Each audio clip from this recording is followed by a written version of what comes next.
નમસ્કાર, આપ જોઈ રહ્યા છો સ્પાર્ક ટુડે ન્યૂઝ। અમે આતંકવાદી નથી, અમારે તો ચોખ્ખું પાણી જોઈએ છે, બસ। વડોદરા તારીખ 21 ઓગસ્ટ 2026ના વાડી ગણેશબાગ વિસ્તારમાં છેલ્લા કેટલાક સમયથી ગંદા, દુર્ગંધયુક્ત અને પીવા લાયક ન હોય તેવા પાણીની ફરિયાદો સામે આવી રહી છે। સ્થાનિક રહેવાસીઓના જણાવ્યા મુજબ ઘરની પાણીની ટાંકી તેમજ એક્વાગાર્ડમાંથી પણ પાણીની ગુણવત્તા અંગે ગંભીર સવાલો ઊભા થયા છે। આ અંગે સ્થાનિકો દ્વારા અનેક રજૂઆતો કરવા છતાં સમસ્યાનો કાયમી ઉકેલ ન આવતા મહિલાઓ સહિત સ્થાનિકોમાં પાલિકા તંત્ર સામે રોષ જોવા મળ્યો છે। વડોદરા મહાનગરપાલિકાની સામાન્ય સભામાં ગંદા પાણીની બોટલો રજૂ કરીને આ ગંભીર પ્રશ્ન તરફ તંત્રનું ધ્યાન દોરવામાં આવ્યું છે। ડેપ્યુટી મેયર દ્વારા વાડી વિસ્તારમાં જે સ્થળનો વિડીયો જાહેર કરવામાં આવ્યો હતો એ પણ પાણી સમય પછીનો હતો, જ્યારે પહેલાં 10-12 ડોલ કાળું ગટરનું પાણી હોય છે, ત્યારબાદના પાણીનો વિડીયો જાહેર કર્યો હતો, જ્યાં દુર્ગંધ ન હોવાનો દાવો કરવામાં આવ્યો હતો। આ અંગે નગરસેવક તીર્થ ભટ્ટ ડેપ્યુટી મેયરને કાલે સવારે ફોન કરીને સીધું આમંત્રણ આપ્યું છે કે જે વિસ્તારમાં ખરાબ અને દુર્ગંધયુક્ત પાણી આવી રહ્યું છે તે વિસ્તારમાં તમે મારી સાથે જાતે આવો અને સ્થાનિકોની વચ્ચે જઈને વાસ્તવિક પરિસ્થિતિ જુઓ। તેમણે વધુમાં જણાવ્યું હતું કે અમે આતંકવાદી નથી, અમારે તો ચોખ્ખું પાણી જોઈએ છે, બસ। લોકોના આરોગ્ય સાથે જોડાયેલા પ્રશ્ન રાજકારણનું નામ આપવાના બદલે તંત્રએ ગંભીરતાથી લઈને તાત્કાલિક ઉકેલ લાવવો જોઈએ। વાડી ગણેશબાગના સ્થાનિકોનો એક જ સવાલ છે, વીએમસી ક્યારે અસરગ્રસ્ત વિસ્તારોના પાણીના વૈજ્ઞાનિક સેમ્પલ ટેસ્ટ કરાવશે અને લોકોને તેમના હક્કનું શુદ્ધ પીવાનું પાણી ક્યારે મળશે? કાલે આવી હતી હું સભામાં, અમે બધા જ લેડીઝો હતી, એમાં અમે બે ઉપર હતા। એવું કાલે એ લોકોને એવું થતું હતું અને અમે આતંકવાદી હતા તો ઘૂસવા નહીં દેવાની વાત કરે છે। ટેરરિસ્ટો ઘૂસી જાય તે લગીને શું કરો છો? અને કાલે બોલવાનો અમારો હક હતો તો અમને ના આવવા દીધા, બેઉ જણને સભામાં ઘૂસવા દીધા। એ પાસ હતો એટલે તો બી કેટલું બધું રિસ્ટ્રિક્શન લગાવ્યું હતું અમારા પર। વોટ માંગવા દીપિકાબેન બી આવ્યા છે અને અંકિતાબેન સોની પણ આવ્યા છે, દીપિકાબેન પટની પણ આવ્યા છે, તો અત્યારે એમને નથી ખબર પડતી? 5 વર્ષ પહેલાં બાડુ શુક્લાભાઈ કે હું ચૂંટાઈને આવીશ તો પછી હું છું જ ને, મોં બતાવવા નથી આવ્યા। સચિન પાટડિયાને ફોનો કરીને થાકી ગયા, કોઈ રિસ્પોન્સ મળતો નથી અમને ભાજપ તરફથી। ક્યારે થશે? ક્યારે? દવાખાનાના બિલ ભરીને પછી તો વેરા માફ કરો પહેલાં તો। વેરા તો ભરીને અમે એ થઈ ગયા।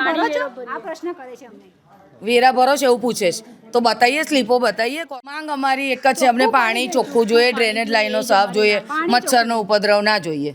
બધી માંગ તો બધી બહુ છે પણ અમને સ્વીકારાય નહીં એ માંગ, એટલે અમને એકલો પાણી અને કૂતરાની તો છે જે રોજ બચકા ભરે છે, એને પહેલા લઈ રોજ 2 જણને બચકા ભરે છે। ગયા છે અમે કૂતરાથી આજે અમારા ઘર પર જ બેઠું છે ત્યાં આ અમારા મોટા ભાઈ વારંવાર અમે કહેવા આવ્યા છે, ત્યાં રિક્વેસ્ટ કરવા આવ્યા છે, પકડી લઈ જાય છે પણ કરતા નહીં, કશું કરતા નથી। તો શું કોને રજૂઆત કોને કરી? અમે એક ગંદા પાણીના મેટરના લીધે કોઈ અમારો પ્રશ્ન સોલ્વ કરતું નથી।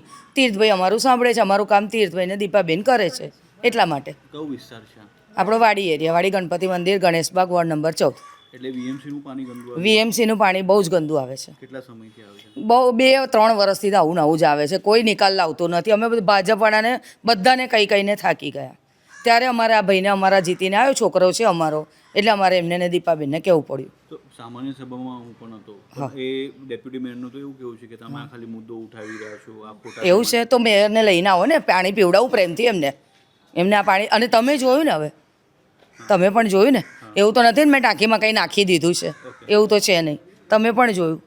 તો હવે આનું શું સોલ્યુશન લાવવાનું પડે? કેટલા બીમાર પડે છે, કમળો, ટાઇફોઇડ અને પેલું એ મેલેરિયા ને બધું ચાલી રહ્યું છે। આજે અમે રિપોર્ટ કઢાવીને આવ્યા છે, આ 14 નંબરનો વોર્ડ છે। સભામાં વાત કરી હતી કે દૂષિત પાણી આવે છે અને દૂષિત પાણી આવે છે એવું નહીં, મહિલાઓ કરી છે, મહિલાઓ સ્વીકાર્યું છે કે પાણી બોટલ અમે આપી હતી। એટલે જે આદિત્યભાઈ વાત કરી છે બનાવટી, એ કદાચ મીડિયામાં સસ્તી પ્રસિદ્ધિ મેળવવા માટે વાત કરતા બનાવટીની તો ખબર નહીં, પરંતુ જ્યારે મત લેવા આવે છે ત્યારે મહિલાને બનાવટી નથી લાગતી? જ્યારે મત લેવા આવે ત્યારે ભાજપને મહિલા બનાવટી નથી લાગતી, જ્યારે દૂષિત પાણીની વાત આવે તો મહિલા બનાવટી।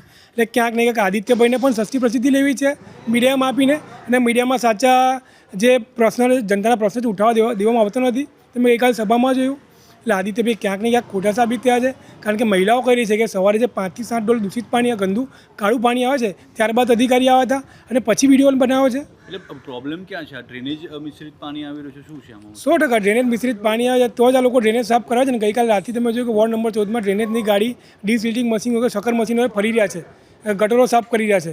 એટલે ક્યાંક ને ક્યાંક ગટર મિશ્રિત પાણી છે, ત્યારે જ આ લોકો શક્કર મશીન ફરાવી રહ્યા છે ને। એમને હાલમાં પણ સોનીપુર નંબર 4માં મશીન મોકલ્યું, જેટિંગ મશીન મોકલ્યું હતું। મહિલાઓ મજબૂર બન્યા છે કે સામાન્ય સભામાં આવવું પડી રહ્યું છે એમને રજૂઆત કરવા માટે? કોઈ મહિલાને શોખ ન હોય કે પોતાનું ઘર બહાર છોડીને આવી રીતે મીડિયામાં આવે, પરંતુ ક્યાંક ને ક્યાંક મહિલા પીડિત દૂષિત પાણીથી પીડિત હોય. આપણે રજૂઆત સાંભળી કે ક્યાંક કોલેરા ટાઇફોઇડ રોગો થયા છે તે ના છૂટકે મહિલાને ઘરની બહાર નીકળવું પડ્યું છે. બાકી મહિલાને શોખ નથી સસ્તી પ્રસિદ્ધિ લેવાનો જે આદિત્યભાઈ લઈ રહ્યા છે હાલમાં.